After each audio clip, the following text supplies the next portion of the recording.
Another week of Take Two with Jerry and Debbie, launching right now on the EWTN Global Catholic Radio Network. Our phone number, if you'd like to join us, we're going to talk about disciplining kids. How do you discipline your kids? 1-800-585-9396. Debbie, a very important topic here right now because, as you and I were talking before the whole notion of discipline, it's so crucial to our lives, really, in every possible respect of our lives. Well, discipline involves all of us on a daily basis. That's how we conduct ourselves. That's the order that God has placed in front of us. I mean, otherwise, the opposite of discipline, in my opinion, is complete chaos. So, Jerry, I think it's a perfect topic to discuss at the beginning of the week. I'm excited to see or hear what our listeners have to say on this. And really, I would love to have a very engaging discussion on how discipline affects all of us, especially our children, the future generations. So if you would love to jump in on this wonderful topic of discipline, call in right now at 1-800-585-9396. All right, well, the Bible does talk about this. In fact, Debbie, didn't you say you did a little looking into the Bible? It talks about it 1,000 times, actually. I think it's like almost 49 times it's mentioned some form of discipline in the Bible. So yes, you're absolutely right. Where did you pick a certain scripture passage? Because I did, actually.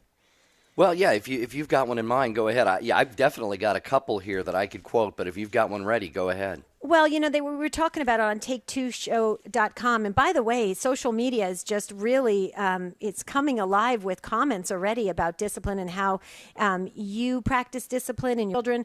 But it was mentioned on take2show.com about Proverbs 13:24. That's the famous one. Whoever spares the rod hates their children, but the one who loves their children is careful to discipline them. And 12:6, and it's talking about discipline and how the Lord views it and what we are responsible for when we are encountering our other people, and when we are fostering the virtues in our children. So how discipline plays a role. But I will tell you, Jerry, I personally believe, and I think I shared this, I'm almost positive I shared it on your TV show, Vocation Boom, when I was a guest on EWTN on the TV show, that I believe in my heart of hearts that people are craving discipline, that discipline is coming back. In the old days, you'd hear the word discipline and everybody would cringe.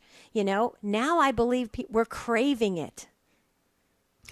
Well, what do you think, our listeners? What is your take on this topic of especially disciplining your kids? Have you found kind of that sweet spot in terms of what works for your kids? And we're going to hear from many of our listeners who posted on social media.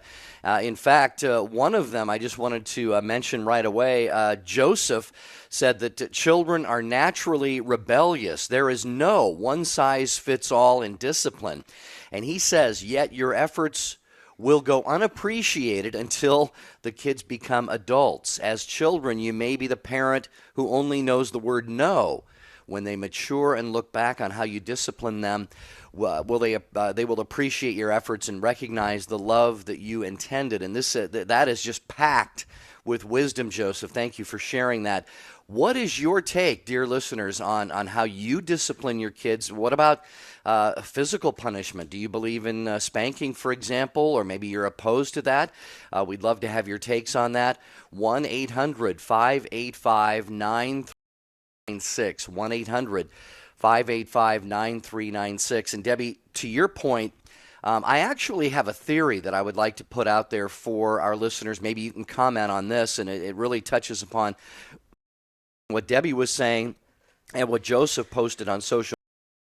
And that is this. We're made by God, Debbie, as you said, to live disciplined, virtuous lives of self-control. If we don't receive the instruction, the discipline, how to play in the sandbox without running into the street, or how to color between the lines, if we don't receive that while we're growing up, perhaps subconsciously we may come to one day resent our parents for it, or we'll have this resentment, and we really won't know what it's directed toward, but we will just simply know that we have this inability, I think, to live that virtuous, disciplined lives the way that we're supposed to live, a life of self-control, making the right decision.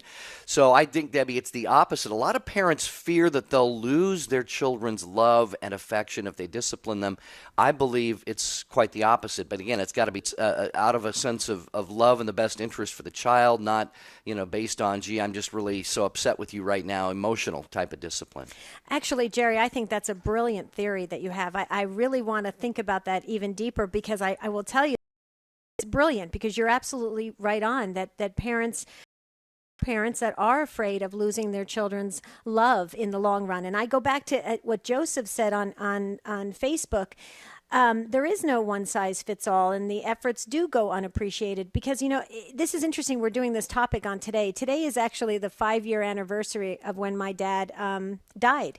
And like I shared earlier in one of the previous shows, my dad was a powerhouse. I mean, he was a pretty strict disciplinarian, and we were all, you could just kind of get the look from your mom and dad, and you started to just feel the shivers go up and down your spine. But I'm looking back now. I mean, there are parts of me that are so incredibly grateful to my parents that I did have it's not an unhealthy fear. I had an appreciation for authority. I understood what it meant if I broke the rules. There was an idea that there was consequences to me. And believe me, my parents never expected us to be perfect. They never did. They were great about that. People made mistakes. They, did things, but they did expect a certain level of behavior that was appropriate in this world. And I do appreciate them now. So I agree with what Joseph has to say. This is a great discussion. I just hope dear listeners, if you're listening right now and you'd like to weigh in on this, please dial 1-800-585-9396. Something else that I see some parents do, and I'd love to have you, our listeners, share your take on this. That is, sometimes you'll see or hear a parent say, now, Johnny, get down off the sofa, okay? I literally, I cringe when I hear that, because what you're doing is you're saying, Johnny, is it okay with you if you obey me and receive my discipline? It's like, Sarah, finish your vegetables, okay? Yeah. I mean, Debbie, what is that doing? That's literally giving the child the option of whether or not to obey the parent. I think it's very, very harmful. Oh, well, and here's the thing. I mean, you've got to imagine that the cartoon bubble over the child's head, it's not okay. Mm-hmm. The child's obviously not going to go, yes, you're right. I mean, and back to Joseph's point that kids are naturally rebellious. I mean, if a child is doing something that they are enjoying and it's not the right thing in the household, no child's going to say, oh, I shouldn't say no child. There are the few. But I mean, most children are going to be just doing what makes them happy. So, I definitely would not say okay after you have to set down the house rules. Absolutely not. That wouldn't work. Well, Debbie and I have a lot more that we could say about this, but this is your show, Take Two with Jerry and Debbie.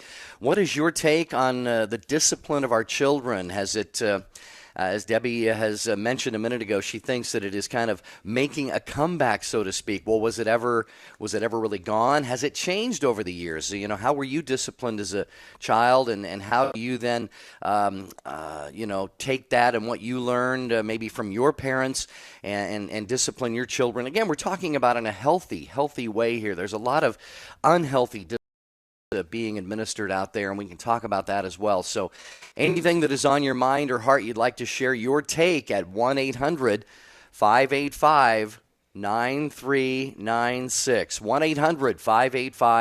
1-800-585-9396. A lot of people, and we will share more of your social media takes as well.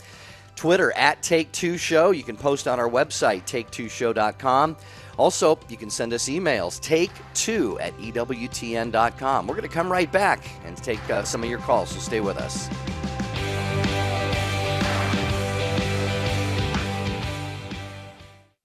I honestly can't even picture my life without EWTN. You can get every need met between radio, television, internet, God bless you. Never let EWTN go by the wayside. If you have a comment about our programming, we'd love to hear from you too. Call 205-795-5773 or send us an email to radio@EWTN.com. Thank you very much for listening. God bless you. The Holy Father's prayer intention for the month of July is that political responsibility may be lived at all levels as a high form of charity. The mission intention is that amid social inequalities, Latin American Christians may bear witness to love for the poor and contribute to a more fraternal society.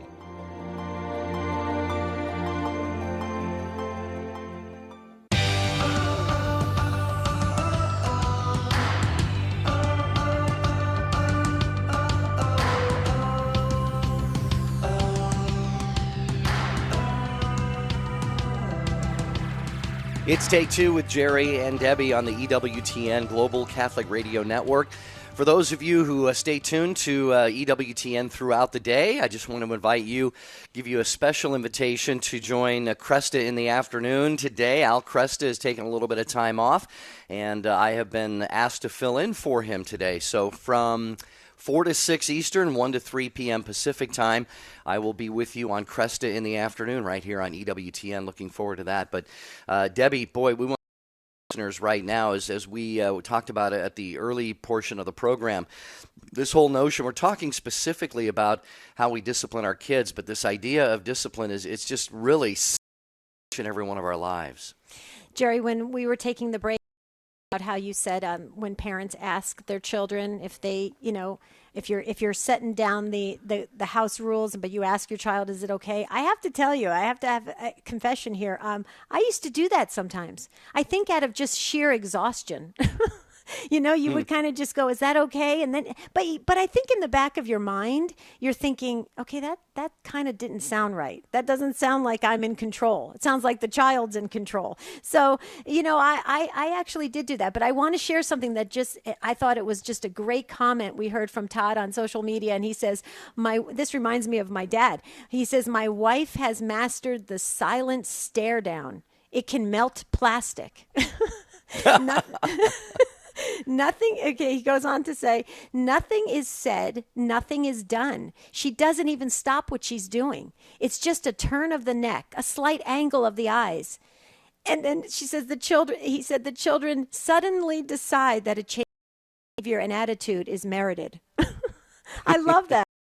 Great comment, Todd. That was awesome. Way to go. I mean, I think there's something to be said of that stare. That stare does work. How many people have those stares with your children? If you do, please share your take on it. And how did your children respond the first time you gave them that stare down at 1-800-585-9396? All right, and we have several ways you can get a hold of us. What I would really love to have some of you call in and share about is, do you, when you discipline your kids, do you have to kind of sort of gather yourself first? Because I know, Debbie, a lot of parents, it's and the child is doing something and you're busy. You're occupied with 10 different things. The last thing you need to do is stop what you're doing and go kind of offer some corrective advice for your child.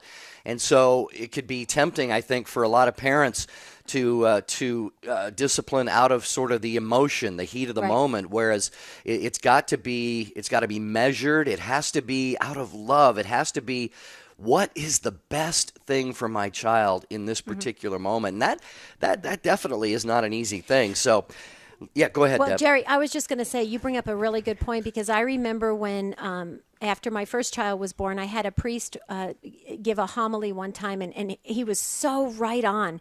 And I heard other counselors say this, that when you are in that heat of the moment, and I think we've all been there as parents, you're trying to get something done and it's just not going the way it should be going. He suggested that when you're in that heat of the moment, say an hour, because the Our Father will calm the parent just enough so you can make those good disciplined decisions and not react. You can respond rather than reacting. And so I used to boy, I said a lot of Our Fathers, but it was good. It taught me to really, take a step back and approach things like you said, Jerry, because you don't want to. I mean, that's the one thing is sometimes out of the heat of the moment, sometimes parents can even act like a child in the heat of the moment because you've got that same emotion going on. And so you're absolutely right on where the control needs to stay very, even keel. So I agree with you 100%.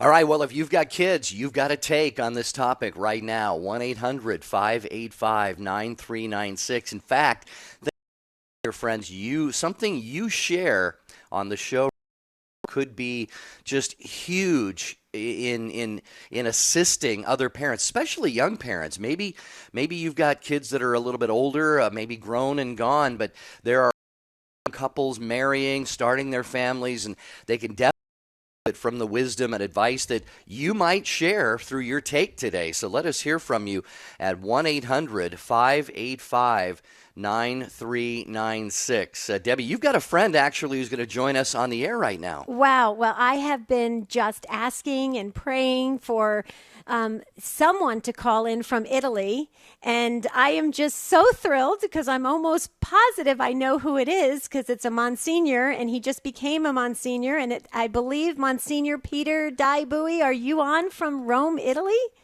Hi, Debbie. Oh, my goodness, Monsignor, how are you? I'm doing well. I heard that you started a new show, so I just wanted to call to surprise you and to let you know that I'm praying for a great success, that you're doing a lot of good for people that are listening to you.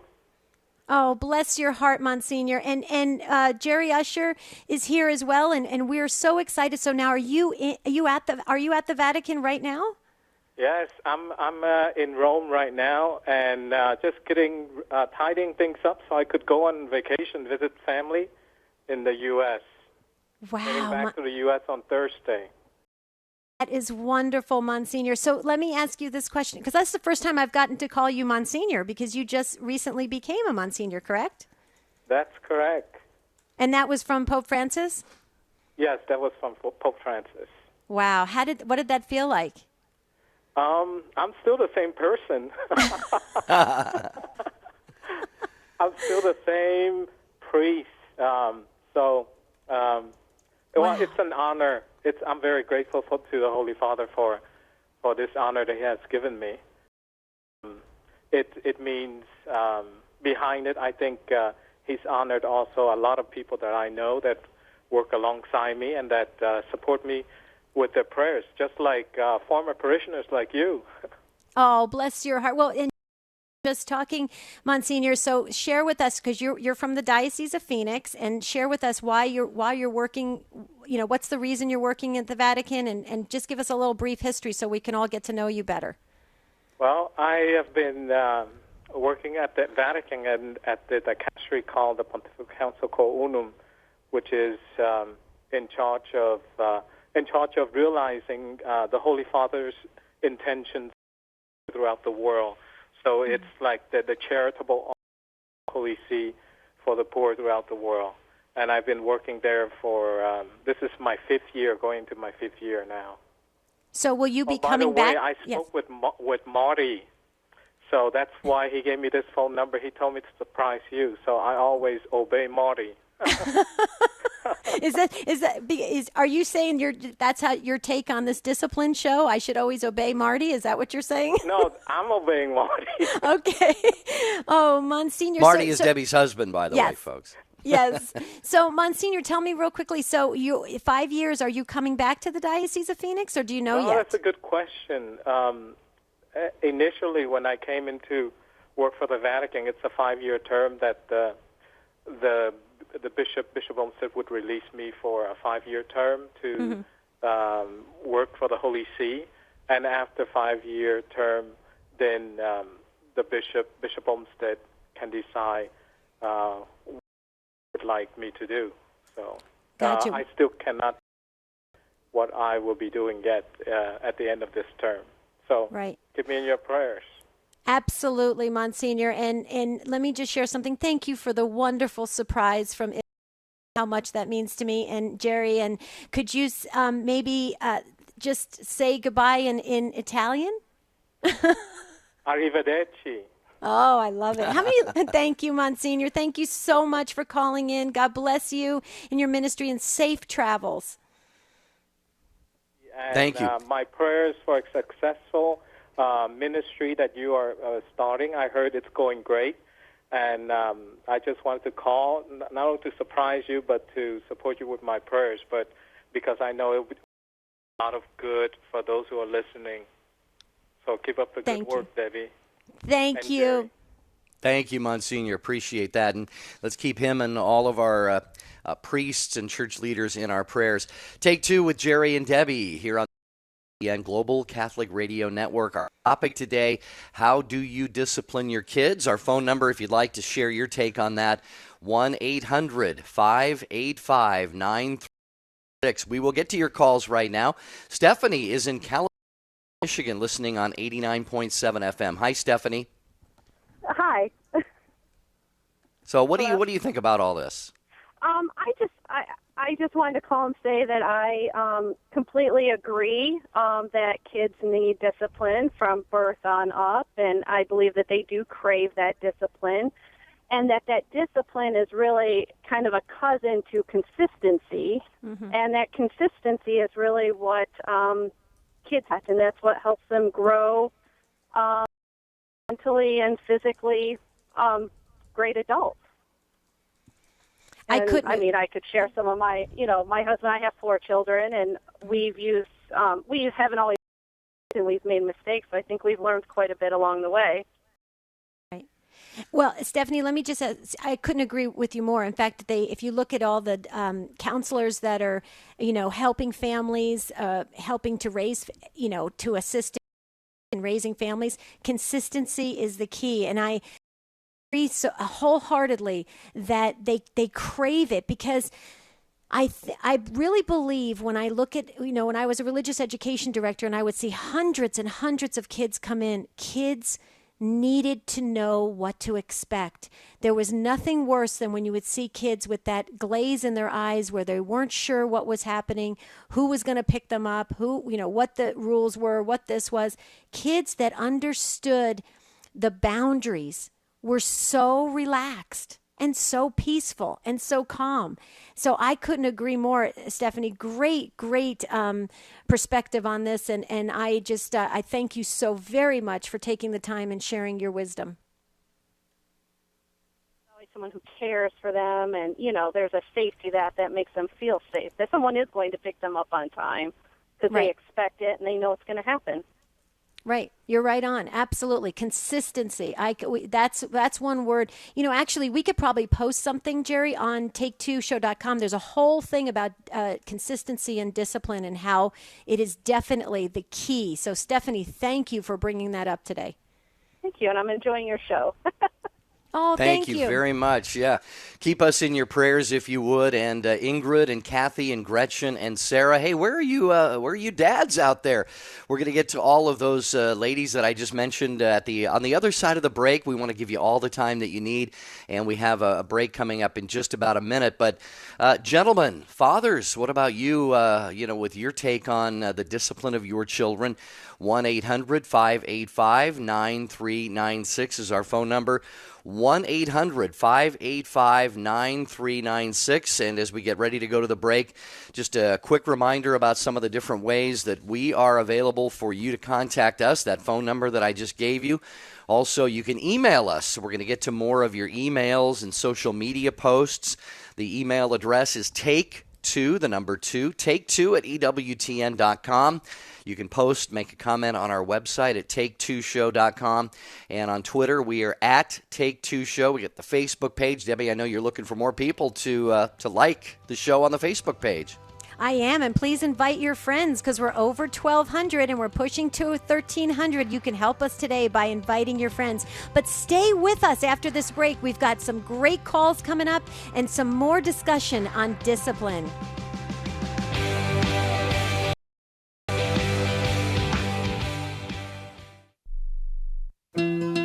Hi, I'm Kathy Kathy Sinnott, and I'm host of EWTN's Celtic Connections.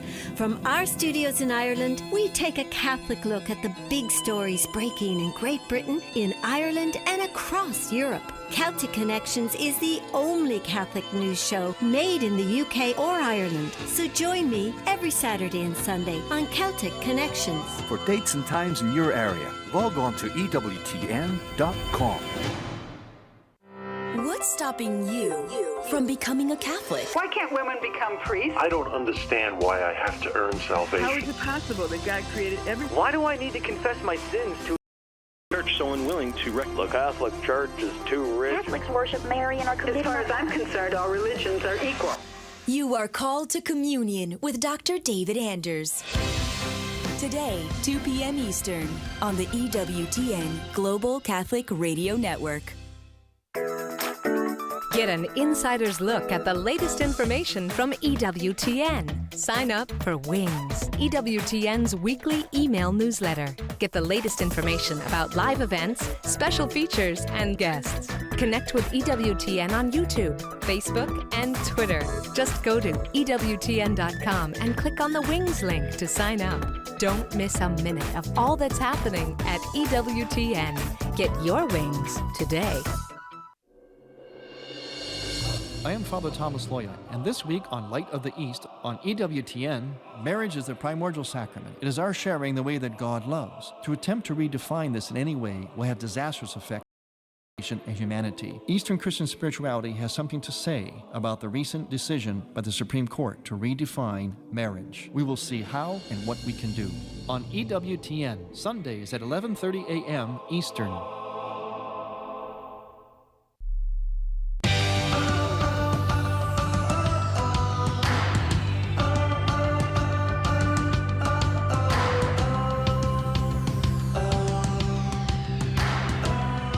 Great to have you with us. It's Take Two with Jerry and Debbie on EWTN. Phone number 1-800-585-9396. Share your take on this topic of discipline. We're going to hear from Ingrid next.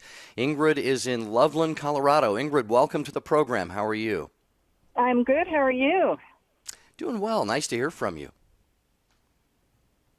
So my take is, first of all, the three boys when they were little, and now they're 17, 19, and 25, but they did all respond, as others had said, so differently to discipline. And the one we used to laugh, our most stubborn one, who scolding him, spanking him, none of that worked. But if we counted to 3, he was terrified and he would stop. So we never knew what was going to happen 3, but that did it. So. But the other thing I wanted to say, and it was something I heard on another EWTN show probably at least a year ago, was because we're fairly new Catholics, but to give children to Mary. So I try and remember to do that every morning and say, please help me, because even now that they're adults or almost adults, they're taller than me. I can't really, I'm not very threatening. And I don't want to be threatening, but I lift them to Mary to really take them on as her children and help me raise them. Ingrid, that was great comments. And to consecrate your children to Mary, absolutely. Thank you for bringing that up. And I just want to share, because I've never heard of your city, but I love it. Loveland, I love that. I want to move there. Is it beautiful? But Ingrid, but here's what I want to just bring up. Did you, from early on, were you able to change? I mean, did you realize right away that your children were very different, and it sounded like you shifted very quickly in the techniques? But that's good for all of our listeners to know, because having more than one child, each child is like a was saying, no one size fits all. So it sounds moved quickly to shift. That was awesome. We had to, because we had one that just wanted to always please us for the most part. So he would respond well. And then the next one was a very stubborn one. And then the third one was extremely sensitive. So you could not talk to him in the same way at all. It would really, he'd end up crying. So we definitely had to shift. Yeah. Well, thank you for that, because that does help us, because sometimes as parents we get into that autopilot mode where we're kind of doing the same thing with every child, and that really does remind us that we have to stay aware of their own personalities. And boy, that is a great advice, Ingrid. Thank you for making the time and calling in. And then next up we've got Sarah. Sarah's calling in from St. Paul, listening on iHeartRadio app. Hi, Sarah. Hello. Good morning. Is that a child we hear in the background? Yeah, we're talking about discipline, and Jack just pounded Josie. But anyway, yeah, she did pile drive. But well, give us some advice. We're listening. Yes, I went to school for early childhood education, and I did get some good stuff out of it. And the prevention is one of the biggest things. It's amazing how if you can keep them from getting into. So like they said, what you should do is, rather than say, don't run through the halls, tell them what you want them to do, because I think that children are very rebellious at a certain age. But when they're very, very young, it's amazing. You got to kind of give them the benefit of the doubt, because they do want to please you. I mean, obviously all children are different, but so if you tell them, instead of don't run through the halls, please walk, it's amazing, because they don't start listening until about halfway, you're halfway through your sentence. And so, I don't know, it was good information to actually tell them what you want them to do rather than what they shouldn't be doing. Okay, so if I hear you correctly, so instead of saying you're staying on the positive side and saying this is what you expect, this is what you want, this is what would please me. Am I hearing that correctly? And then too, it's even just a physical thing that sometimes children don't start listening until you're halfway down through it. So like, let's say you say, it's warm enough not to wear mittens today, so don't put your mittens on. Well, they start listening, and all they hear is put your mittens on. So they go and put their mittens on. You think they're being a stinker, but they actually, so if you, say, we're just going to go outside, grab your coats, and that's it, then grab your coats. That's the last thing they hear, and they actually, do what you want them to do. But, it's, I don't know. And no, that's really interesting, Sarah, because you're actually bringing up a really good point, because kids we may be thinking as parents that they're disobeying us or they're trying to be defiant, but in reality what you're saying is because they are listening just a part of it, they're picking up the one part that they are just being aware of. So that actually is really good, which means we've got to take our time as parents and grandparents and rephrase things so that it's a clear understanding to the children, and so they can, comply. I love that, Sarah. That is great. Thank you. Yeah, and another thing too that I can't get my head wrapped around is the don't do this because I said so. Because I just thinking, the children have really taught me regards to my relationship with God as my father.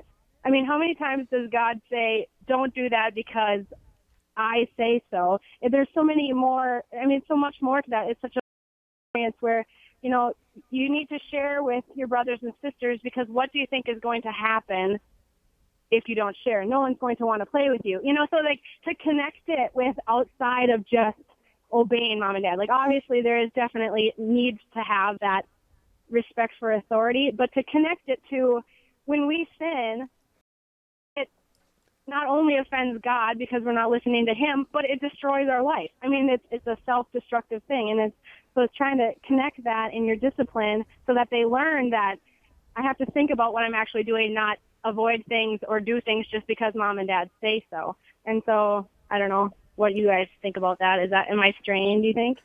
No, I think, Sarah, you're making some absolutely great points. Just real quickly, speaking to what you were just saying right there, to help the children understand the why of the discipline, I think is very important. It may not be something that a parent can do immediately at that moment. You may just have to say, look, just don't do that. And, maybe later that afternoon or that evening, sit the child down and say, you know what, earlier today we had this little encounter. I had to tell you not to do that. Here's what I was thinking thinking about that. And it's not that we want to treat them like they're adults, and sometimes a parent has to be just strong and forceful in the moment.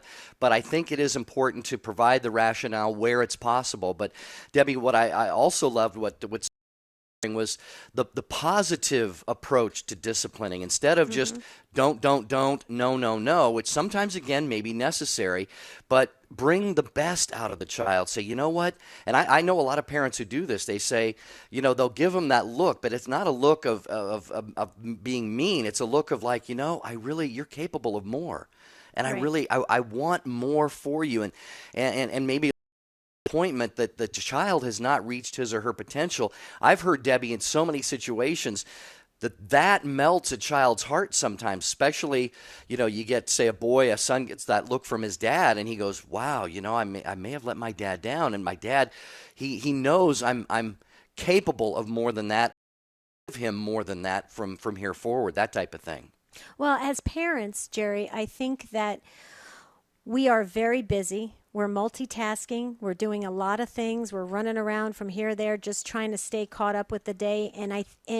Sometimes there are those cases where, like I said, you just get into autopilot, where you'll just kind of not bark out orders, but you'll kind of be very repetitive and not take that time. I just want to share real quickly, because I know we're going to go to more calls and the lines are just getting jammed up, but thank you. Please stay on, and thank you for being so patient. I just want to share real quickly. I did a challenge with the junior high students several years ago, and it was startling what came out of the challenge, Jerry. We talked about how much quality time parents were spending with their junior high kids. And one of the students, she had tears in her eyes. And here's the interesting thing about it. Her parents were actually very active in church, did a ton of things in church. I mean, we're always at church. And she had tears in her eyes. And she said, I did exactly the challenge that you asked, Miss Debbie. They always called me Miss Debbie. She said, and I'm really sad because I realize the only quality time that I spend with my parents is approximately 2 minutes a day. 2 minutes. That's what she said. Wow. And and she was crying.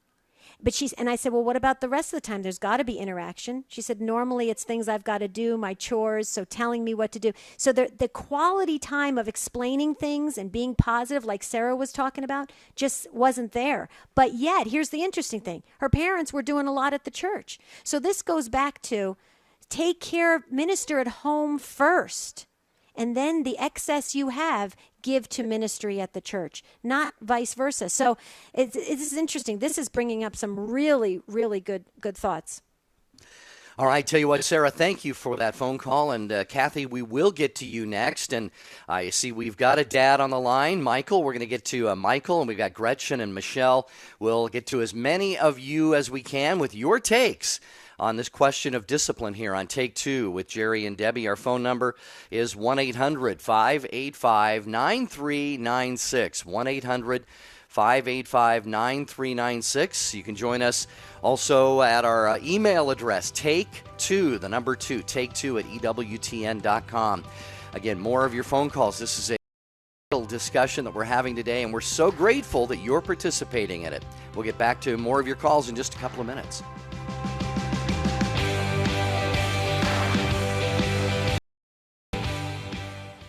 Roads connect us. They're iconic names. They take us places. In Matthew chapter 8, Jesus encounters two people who are demon-possessed living by a road. They're so dangerous, the people in that town consider the road closed. But when the possessed people see Jesus, they fall at his feet, and the demons beg him to send them into a nearby herd of pigs. Go then, Jesus says. The possessed people are set free at that moment, and a swineherd stampedes into the sea and drowns. Now, you'd expect the people of that town to thank Jesus, right? Instead, to leave. See, they had learned to live with their road. Most people never have to deal with actual demonic possession, but we all have our figurative demons. And often, we prefer to live with them instead of facing them head on. After all, it can be scary to deal with a sin in confession, or a wound in counseling, or a conflict with another person. I think God is calling us to more than that. Reclaim the road. This is Chris Stefanik from RealLifeCatholic.com.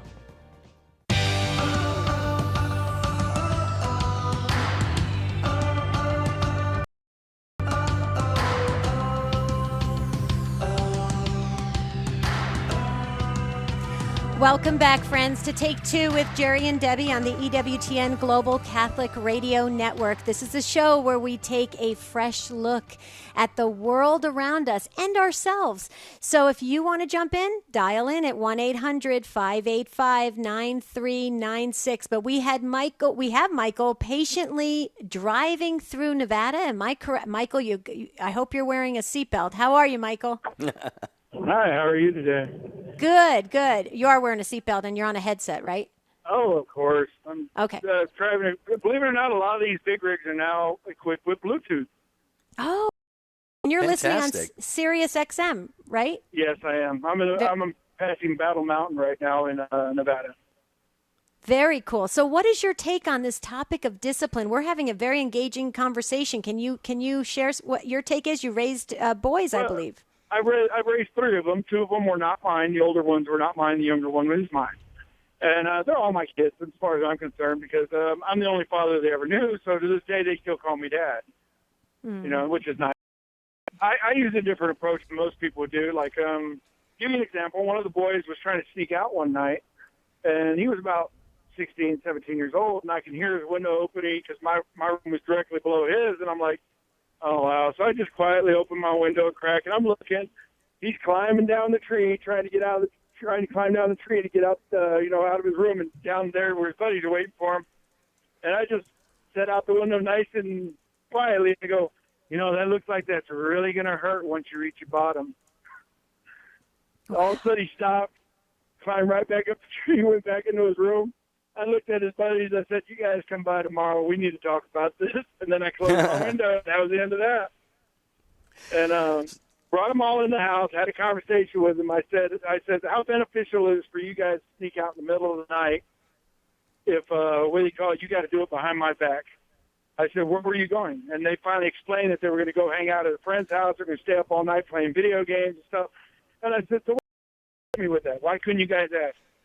And they're like, no. I said, because you guys were afraid to ask an adult a question when you guys want to be treated like adults. Mm-hmm. And when I make them think about it, they understand. And that's what I do. I never babied them. I never put it in kids' terms. I explained to them, and then, like my son, after he did that, I told him to stay in his room for a couple of days. And when he came out at the end of the weekend, I said, so why did I ground you? Because of this, that, and the other. All right. Did you learn? He goes, yeah, I did. And that's how they learned from me. I never had to get crazy with them. Well, and Michael, I was just going to ask you that. How did they then grow, and did they feel more free then after that to come and ask you things before they kind of tried to sneak around your back? They never had to lie to me because I told them I would never get mad at them for whatever they told me, but we would deal with it. And everything they did, they'd come up, oh, Dad, this happened. Oh, man, what'd you do that for? And they go, I don't know. Well, we got to figure it out. And that's what we did. And I broke windows before and stuff on accident, and I'd go tell the dad, all right, give me a bill, I'll pay for it and whatnot. But, yeah, at least we talked about it, and then I'd make them pay me back because, every once in a while my car needed a wash too. So, hey, get to work, buddy. Wow. Well, and then, Mike, I learned that from my uncle. My uncle had the funniest one ever. Me and him showed up at his house one time, or at his house, and his brother lived next door. And this guy was trying to sneak in the window of my uncle's brother's daughter's room. And my uncle walked up to him, tapped him on the shoulder, and the guy froze, and my Uncle Wes turned him around, and he looked at my Uncle Wes. My Uncle Wes says, you think I can beat you? And the guy goes, yes, sir. He goes, no. Legally, do you think I can beat you up? And the guy goes, oh. And the kid didn't know what to say. He goes, because you're trespassing right now. And legally, I can tear you down to the ground. You should think about that before I try and sneak into a little girl's room. I mean, the girl was, 16, he was 17. They were going to hang out for the night. But, yeah, kicked him out. He went home, and, of course, she got all mad and everything. But the next day, he explained to him what they were doing wrong, and after that, they approached the father and asked if they could go out together and all that kind of stuff. And I don't know. I didn't keep up with any of that. But, his approach was to use comedy or to enlighten them or to make them think seriously about the moment they were in. Right. Well, Michael, I'm chuckling myself because your humor is just contagious, and I just love the way you. First of all, I want to say thank you for taking the time and safe traveling, safe driving, but I loved what you said at the beginning, Michael, when you said that the children are all your children, whether they're your biological children or not. They're all your children. They call you dad. They're the dad that these children know, and I just think you've got a beautiful. You can feel your spirit. Could you feel the spirit, Jerry? I mean, the spirit was just beautiful about how you spoke to all of your children. And so thank you for being a strong dad, but a comical dad as well. Because I love, Jerry, how all us parents, when we imitate our children's voices, we all drop down like an octave, and we all have the same voice for our children. It's hysterical how parents do that. So I think, way to go, Michael. Safe driving. Thanks for calling in to Take Two. And we've got Gretchen up next, and she's been waiting so patiently in West Virginia. You're listening on FM 90.7. Hi, Gretchen. Oh, hello. Hi. Welcome to Take Two. Oh, thank you so much for the show. I'd just like to share some of the things. Mostly my husband, he was such a strong mentor to my our two girls, but he was always never afraid to discipline. And he always would tell them, I'm not your friend. I am your parent. You have many friends. You need a parent. And I know a lot of our friends had made that mistake, and they always said what a great advice that was for them, and it made them think about what they were doing with their children and trying to have parties for them, trying to do things to try to prove that they were kind of on the same level. And they said, no, we're not. We are the parents. We need to show them respect. And the manners was a huge thing. Showing respect for the child as well as having them show respect for us. Manners was always so huge. And our children would say, well, so-and-so is doing this, and so-and-so gets to do that. And our last name was Wilson, and he would say, is their last name Wilson? Well, then I don't care. All I care about is you. I need to take care of you. And the prayers that we would say, even when they were little, when they would go to bed, and even I do this with children, guardian angel prayer, like for a guardian angel, I love you, so please watch over me wherever I go, just to let them know he is always with them, watching them and taking care of them. And other than that, we just, enjoyed them. And we would tell them when we would have them do things, too, we wouldn't say, now pick up your toys and do this. It would be more or less, when you're done picking up your toys, and we will do this. Or when you're done getting dressed, then let's go do this. Instead of that, when you kind of challenge them or put them on the defensive, you got a negative. They would try to buck you, and they would not listen, whereas if you put the ball in their court and would say, well, when you do this, we'll get to do something fun, and we will have a snack, or we will have a treat. Those things seem to help. And also telling them one time. When we would tell them to do things, you tell them one time. You hear sometimes, I hear these parents now do this, and they continue on with that. And, you tell them one time. And if they don't do it, you get up and you go help them do whatever you're supposed to be doing. Or if it's time to go to bed, it's time to go to bed. And you don't, linger that on. But anyway, well, Gretchen, if I can just jump in, Gretchen, here, one of the things that you said, and you things, but the part about not being your children, yeah, I mean, it sounds kind of strange. I mean, we want them to love us and appreciate us, but it is not a peer relationship. And Debbie, I'm sure you can speak to this as well. But I wanted to share an experience just yesterday at Mass. There was a young family, a mom and a dad, and two kids. The boy looked like he was maybe 12, 13, something like that. And he was kind of just fidgeting and kind of messing around on his cell phone and doing stuff. And at one point, when we got up to go to communion, Dad kind of did one of these things where he, kind of shook his head back and forth and went, geez, I can't believe my son's doing that. Gee, I wish he wasn't doing that. And I'm thinking, you're looking at him like here. We think that way about our friends, like, gee, I don't believe he's doing. No, what you got to do is when you get out of Mass, and obviously this wasn't the first time this was going on, but the father has to say, look, son, Mass is not the time that we're on our cell phones and we're, texting, whatever. But he just had that look like, sort of like you would with, and I thought, I had that exact thought. I thought, sir, he's not first and foremost your friend. He's the son that God has entrusted to you to ensure that he learns his way to eternal life. I agree. My dad used to say that all the time. My dad would tell my mom all the time, you're not their friend. You're their mom, or I'm your dad. He'd say that all the time growing up. And it never bothered me. I mean, growing up, I never thought, well, this is kind of strange. I had a deep respect for my mom and dad. And I think that, that's awesome. So yeah, I would agree with that. I wouldn't be using the whole, I'm your friend, that whole idea of that with kids, especially when they're in that, when they're in that forming stage of growing up and starting to mature, because that is really going to send a strange signal to them. So, Jerry, I know poor Jim was waiting so patiently, but I know we're getting close to the end of the show and we've got to share so much information. Jim, I'm so sorry. Please, can you call back maybe tomorrow's show? We got some exciting things coming up tomorrow. So maybe, Jim, you could call back then from Maryland. But Jerry? Jim, apologies that we're not going to get to you, but this happens, unfortunately, every day. We run up against the clock. Tomorrow's topic, by the way, is we're going to talk about sports as a metaphor for life, the relationship between sports and life. So join us tomorrow on Take Two with Jerry and Debbie for that. Debbie, my takeaway is that we really just, as parents, want to love our children, to discipline them. And we had one caller who mentioned invoking the help of Mary, the Virgin Mary, in doing this. I want to also say, let's not forget St. Joseph as well, because St. Joseph was the one who formed and trained Jesus. We see at the 2 of the book of Luke, right after they found Jesus in the temple, he had been lost.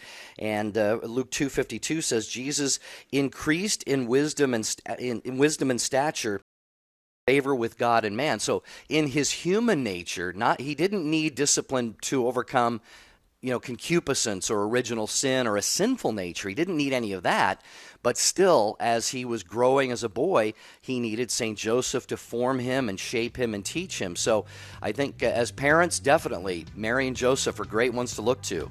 Well, my take two is Hebrews 12:11. It talks about how discipline can be painful at first, and it's not pleasant, but it yields a peaceful fruit and a righteousness. And so I love that scripture passage. I want to thank again all the calls that came in. You guys had great wisdom to impart to us. And I also want to thank Italy. I can't believe we heard from Monsignor Peter Bowie in Italy. We heard from Italy. Thank you so very much for the wonderful calls today. Join us tomorrow. We're talking about the relationship between sports and life. It's right here on Take Two. We'll see you tomorrow. Have a beautiful and blessed day.